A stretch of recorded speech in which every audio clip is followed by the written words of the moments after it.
عام افراد زیادہ افراد کے لیے کیا بنے؟ آئینہ بنے۔ اچھا فرق وہ بیان کر رہے ہیں، وجہ فرق کیا ہے؟ کون سا فرق ہے؟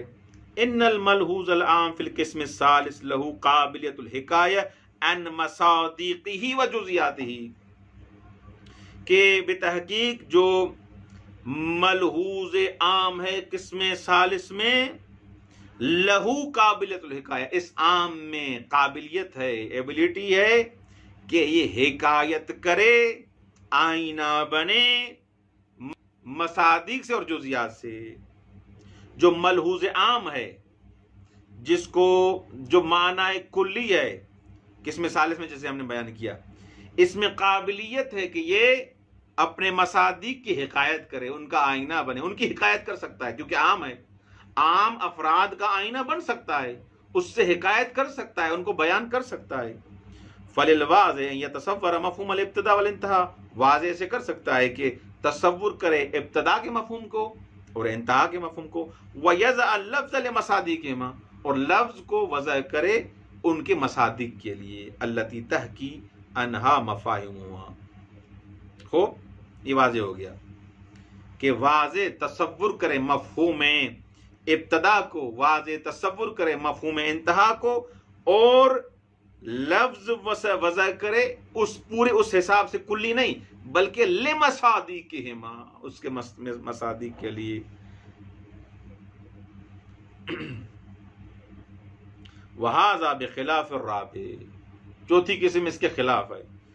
فإن الملحوظ لأجل تشخصه بخصوصیات یکون خاصا، کیونکہ وہاں پر ملحوظ جو متصور جو معنی ہے، کیونکہ وہ خصوصی ہے، متشخص ہے، خاص ہے، لیست له القابلیہ الحکایہ، لیست له قابلیت الحکایہ عن الجامع من الافراد، اس میں قابلیت نہیں ہے، اس میں ایبلٹی نہیں ہے، اس کی حیثیت یہ نہیں ہے کہ وہ حاکی بنے تمام افراد کا، کیونکہ وہ ہے ہی جزئی، ہے ہی خاص۔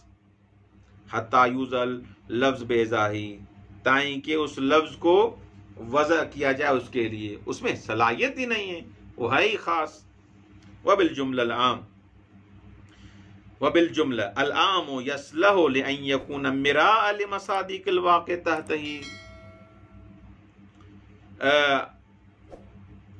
کلی کلام یہ ہوا کہ عام میں صلاحیت یہ ہے کہ وہ مصادیق کے لیے مراعات اور آئینہ بن سکتا ہے، جو مصادیق اس کے تحت لواء ہیں، اس کے دائرے میں، ان کا کیا بن سکتا ہے؟ مراعات، ان کا آئینہ، ان کو ان سے حکایت کر سکتا ہے۔ ولیکن الخاص لأجل تضیقہ وتقیدہ، لیکن خاص کیونکہ اس کا دائرہ تنگ ہے، کیونکہ وہ خاص ہے، کیونکہ وہ جزئی ہے، لا یصلح ان یکون مراء للجامع بینہ و بین فرد آخر، اس میں صلاحیت نہیں کہ وہ مراعات، آئینہ بنے، حاکی بنے، حکایت کرنے والا بنے اور جامع بنے اس فرد میں اور دوسرے افراد میں، اس میں صلاحیت ہی نہیں ہے، وہ فقط بنے گا اپنی جزئی اس مفہوم کے لیے بس، ایسے نہیں کہ اس کے لیے بھی بنے اور دوسرے افراد کے لیے بھی بنے، کیونکہ اس میں صلاحیت نہیں کہ وہ خاص عام کے لیے کیا بنے؟ آئینہ بنے۔ زید پوری انسانیت کا آئینہ نہیں بن سکتا، انسان پورے افراد کا آئینہ بن سکتا ہے، کیونکہ لفظ انسان میں ایبلٹی ہے، صلاحیت ہے کہ پورے مفاہیم اور مصادیق کی عکاسی کرے، لیکن زید فقط زید پہ صادق آئے گا، عمر، خالد، حسن، حسین، بکر پر صادق نہیں آئے گا، کیونکہ اس میں صلاحیت نہیں کہ آئینہ بنے تمام افراد کے لیے۔ والسلام علیکم ورحمۃ اللہ وبرکاتہ۔